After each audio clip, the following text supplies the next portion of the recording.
Na verdade, tudo que eu tenho analisado aqui a respeito da política brasileira, uma boa maneira de você entrar no assunto é através do estudo do estado em que estão as ciências sociais.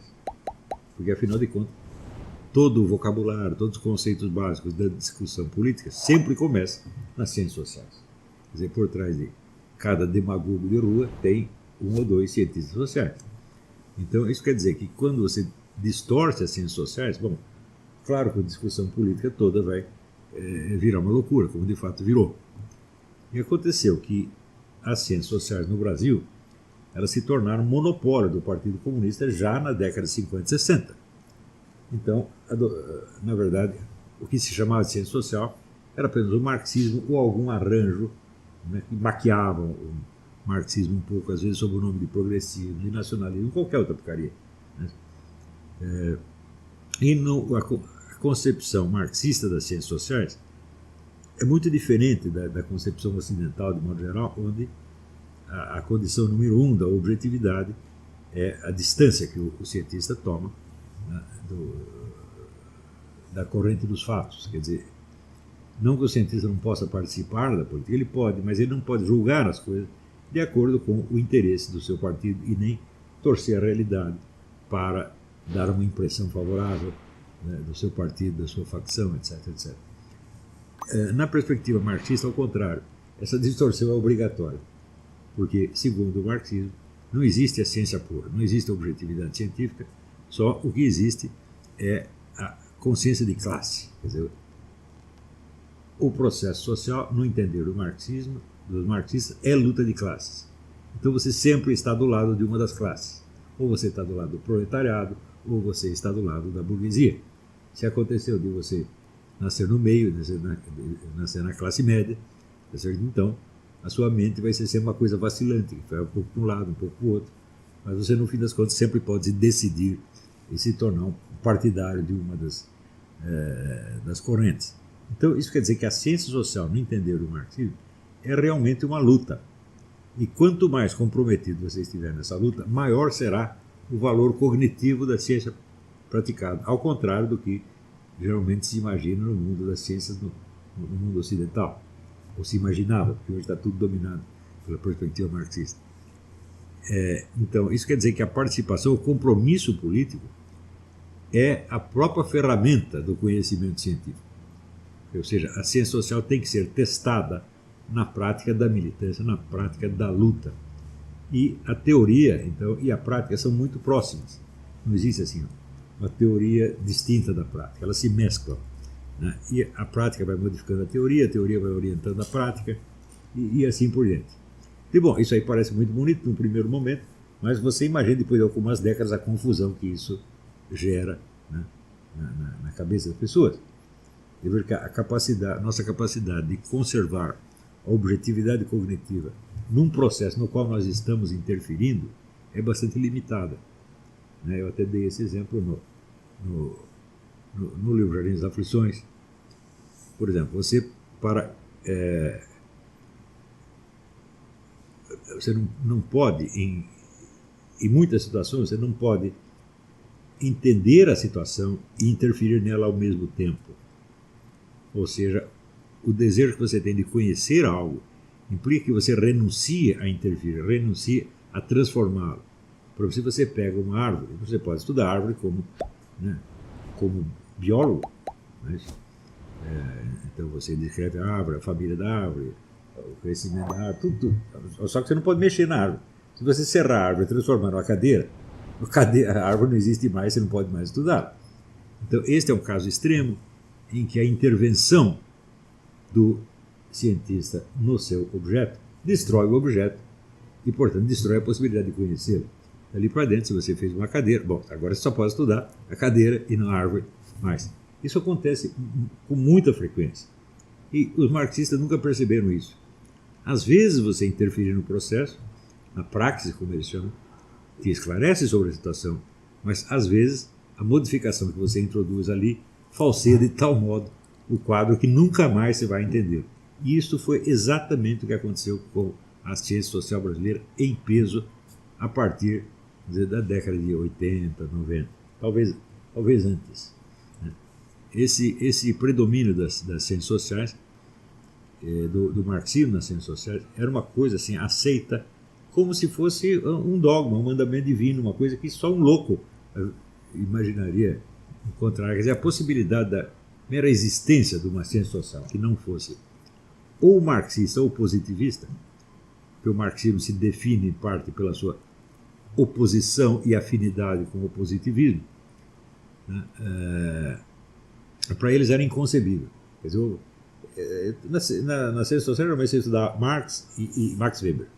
Max Weber como representante do positivismo, herdeiro de Augusto Comte, Kant, etc., etc., né? E favorável à abstenção de juízos de valor, tá certo? Portanto, exatamente o oposto da participação marxista no processo. E, por outro lado, o marxismo. Você tinha que escolher um dos dois, e era só isso que se estudava. Na verdade, o universo das ciências sociais é imensamente mais rico do que isso, mas isso aí era toda a cultura sociológica do Brasil. Tá certo? Portanto, se você dissesse uma palavra contra o marxismo, eles já classificavam você no positivismo. Esse cara é um weberiano. Isso aconteceu com o Raimundo Faura, por exemplo. O Raimundo Faura começou a abrir a boca assim, esse cara é weberiano. Pronto, matou o problema. Então era tudo assim. Cada faculdade, né, tinha 2 ou 3 autores, você só estudava aquilo, e o resto você desprezava. Né? Eu me lembro sempre do versinho do Antônio Machado, Espanha miserable, envuelta em seus andrajos, desprecia quanto ignora. Envolta em seus andrajos, ela despreza tudo aquilo que ela ignora. Quer dizer, um mendigo se fazendo importante. E isso, vamos dizer, a Universidade Brasileira é isso. Eu não bando mendigo, intelectualmente mendigo, se fazendo de muito importante e se fazendo de superior a coisa que eles não têm a menor ideia de ser. Né? Quando eu comecei a falar para o Eric Wegelin no Brasil, o primeiro que falou foi o Nelson Lema da Silva. Nelson Lema da Silva é um brasileiro que era um membro do Instituto Liberal e estudou com os discípulos do Wegelin. Escreveu o primeiro livro sobre o Wegelin no Brasil. Né? Mas ninguém leu o livro. Eu tenho uma edição muito vagabunda. Um exemplar caiu na minha mão. Eu fiquei muito interessado, comecei a ler todos os livros do homem. E volta e meia citava o Eric Wegelin. Os caras nunca tinham ouvido falar. Era um negócio assim absurdo. Né? Veja, inclusive pessoas cultas caíram nesse. Né? O Zé Guilherme Melchior chegou a desprezar o Mário Vieira de Mello, teve uma discussão com o Mário Vieira de Mello, e se esse Mário Vieira de Mello fica citando autores de segunda ordem, como esse tal de Eric Wegelin. O Eric Wegelin é simplesmente o maior cientista social da segunda metade do século XX, mas, para quem não conhece, não é nada. Então, o próprio Zé Guilherme caiu nele. Zé Guilherme, que era um cara que lia tudo. Né? Segundo o Lévi-Strauss, ele havia lido todos os livros. Né? Então, esse aí ele não havia lido e por isso mesmo ele desprezava. O famoso argumento de ignorância. Né? Quer dizer, se eu não conheço, não existe ou não tem importância. E o Zé Guilherme, entojado como ele só, né? caiu nessa. Caiu muitas vezes. Né? Eu nunca levei muito a sério o Zé Guilherme como pensador. Ele como erudito, crítico literário, muito bom. Mas como pensador, esse é realmente micho. Né? Era assim, um porta-voz da ideologia liberal e pronto, não, propagandista do liberalismo. Não passava disso. Agora, essa falta desse síndrome de Dunning-Kruger, que no Brasil todo mundo tem, se ele não sabe qual é o seu lugar na escala, né? Então ele também não sabe medir o lugar do outro. Né? Eu, por exemplo, eu acho que eu não sou um sujeito burro, e eu acho que eu não sou um mau filósofo. Né? Mas eu sei quem está acima de mim e quem está abaixo. Né? Eu sei, por exemplo, que o Eric Wegelin está muito acima de mim, eu sei que o Mário Fernando dos Santos está muito acima de mim, e por isso mesmo eu consigo me localizar, porque eu tenho uma régua que mede para cima e para baixo. Mas, em geral, no Brasil a pessoa não tem. Elas se colocam a si mesma acima de tudo. Então, né, por exemplo, o próprio Zé Guilherme, quando ele falava de Platão assim, nariz empinado. Agora, quando ele falava do chefe dele, o Afonso Arias de Melo Franco, não, era Deus na Terra. Isso mostra a mentalidade torta. Certo? Não estou falando, não é para falar mal do Zé Guilherme. Zé Guilherme merece admiração sobre muitos aspectos. Né? Mas é uma fraqueza que é típica da cultura nacional. E é uma coisa da qual nós temos que nos livrar. Por isso mesmo, eu há décadas adotei como lema a frase do Dom Quixote: eu sei quem sou.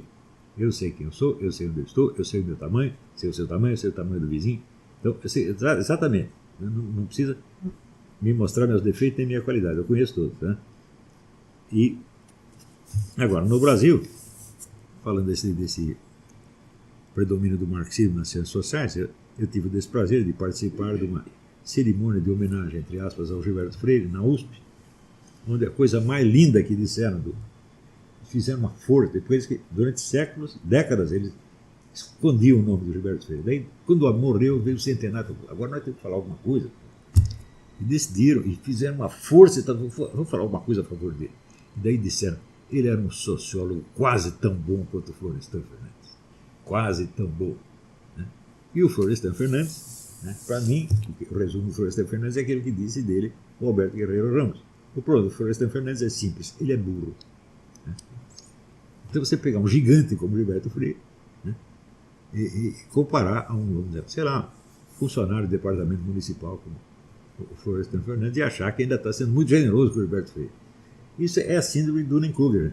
As pessoas, elas têm muita dúvida sobre elas mesmas, então tentam escapar da dúvida, inflando o seu próprio valor de uma maneira inteiramente absurda. Como você houve um crítico no Rio Grande do Sul, esqueci o nome do cara, muito bem esquecido, aliás, e escreveu que assim, a obra do Chico Buarque de Holanda é comparável à de Michelangelo.